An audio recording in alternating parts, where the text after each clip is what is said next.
तो चलिए वीडियो को करते हैं शुरू। इंडिया टुडे ऐप में जो है गाइस आप कैसे जैसे चाहते हैं फ़ोन नंबर को चेंज करना या फिर फ़ोन नंबर को हटा के मेल आईडी ऐड करना, तो कैसे कर सकते हैं। चलिए आज की वीडियो में हम ट्राई करते हैं अपने अकाउंट पे जाके।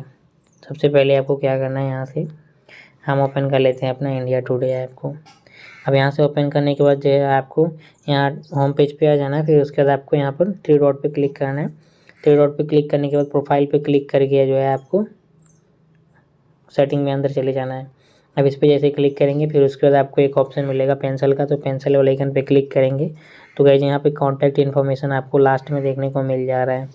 इस पर आपको क्लिक करना है। तो जैसा कि आप यहाँ पर देख पा रहे हैं कि यहाँ इसको हम यहाँ से अपडेट नहीं कर, तो गाइस ये पॉसिबल नहीं है। जैसा कि आपको अब मेरा फ़ोन नंबर दिख रहा है, बट मैं यहाँ से बार बार ट्राई कर रहा हूँ तो यहाँ से फ़ोन नंबर या फिर मेल आईडी अपडेट करने का कोई भी ऑप्शन आपको नहीं दिख रहा है।